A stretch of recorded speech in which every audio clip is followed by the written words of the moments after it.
Thanks. Now, Dominique Strauss-Kahn is being questioned as part of a corruption probe into alleged orgies with prostitutes paid for by two businessmen. The disgraced former head of the IMF is being detained at a police station in Lille, northern France, on suspicion of complicity in pimping and the misuse of company funds.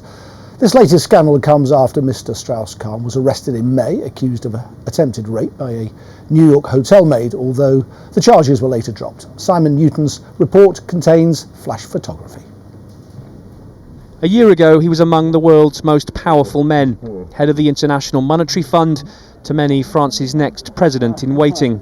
But today, hidden behind blackened glass, Dominique Strauss-Kahn arrived at a police station in the French city of Lille, mired in yet another sex scandal with claims of swingers parties and links to a European prostitution ring, illegally funded with corporate cash.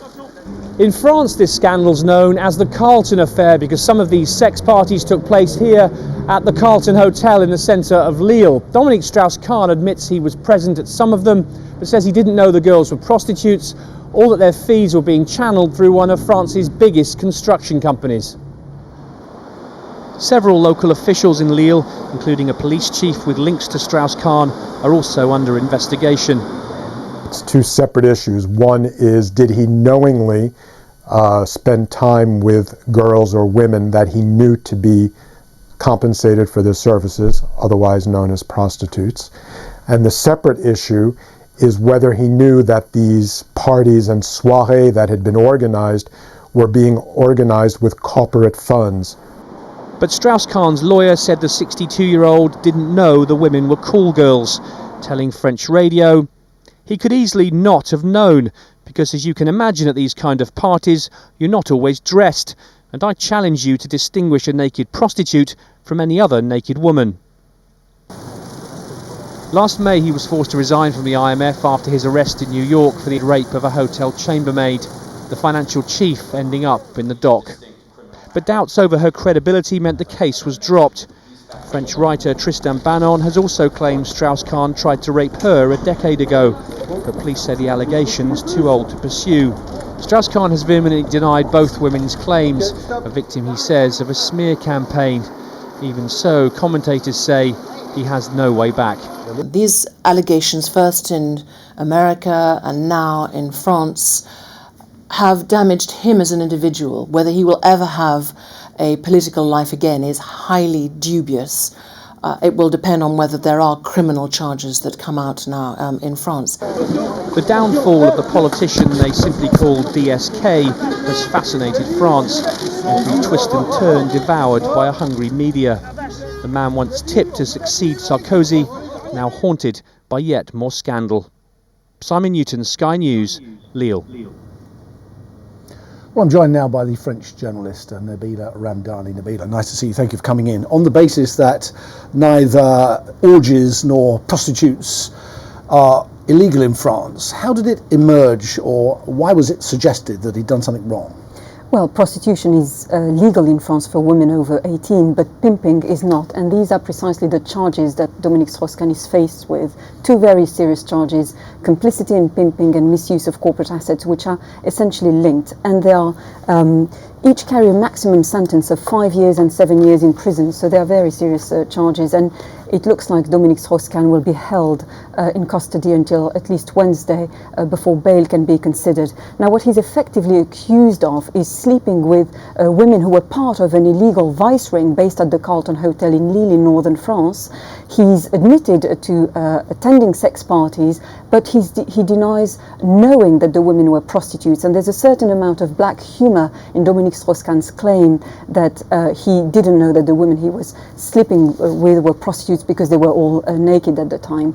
But I think the Strauss-Kahn... Could I just pick you up on that? Yes. Why is it important for him to deny knowledge of the fact that they were prostitutes? Because it's not illegal to use prostitutes. So why does he have to deny it? He has to deny it because that will exclude the charge of pimping, right, which is what he's accused of. Now, the bad news for Mr. Strauss-Kahn is that there are 10 women from France and Belgium who have provided evidence that he has slept with them. There are telephone records linking them, and they have also provided detailed statements about his sexual preferences. In a moment of almost delicious theatre, Mr. Strauss-Kahn's lawyer has argued his client could have been, quote, totally unaware that the women he met in swinger sessions were prostitutes, as they were all naked at the time. Marvellous stuff, but presumably, if they're prostitutes, at some point they would ask for payment. Yes, very much so, and that's precisely what the investigators are looking at, the links that establish payment of money and, more crucially, his knowledge of it that can establish a charge of pimping. And explain to us this phrase, use of or misuse of company funds. To what are they referring?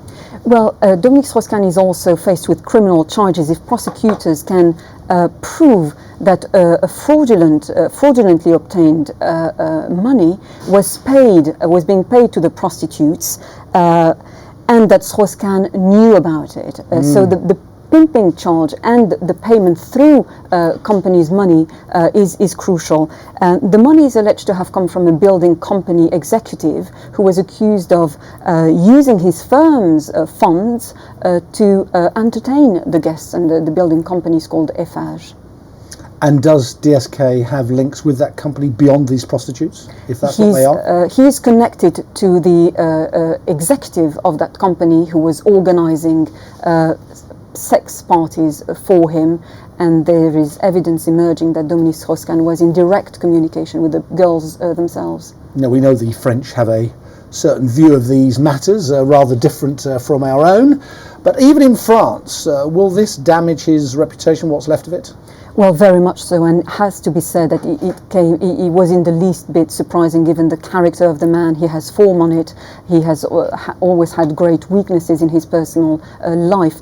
And what the French find particularly distasteful is that this is a man who had set himself up as a socialist head of state, and yet all these alleged very unpleasant crimes involve very poor women from immigrant backgrounds and in rich, very expensive there's another hotels. dimension of exploitation, really. Very much so. At the risk of turning this into a joke, you would have thought that here he is, 62 years old, an age when many people are thinking about pruning the roses, and he's performing like some sexual athlete. Well, that's what people are, as I said, most upset about, the class dimension to it, because Dominique Strauss-Kahn was building himself up as a socialist, and yet his lifestyle was also very much criticized. He owns homes in Paris, New York, and Marrakesh, and he ordered £20,000 suits from the same tailor as Barack Obama. So you add the class dimension to his crimes, to his alleged crimes, and that's where the furor comes from. All right, so Nabila, nice to see you. Many thanks for coming in. Thank you. This is Randall Live, coming up.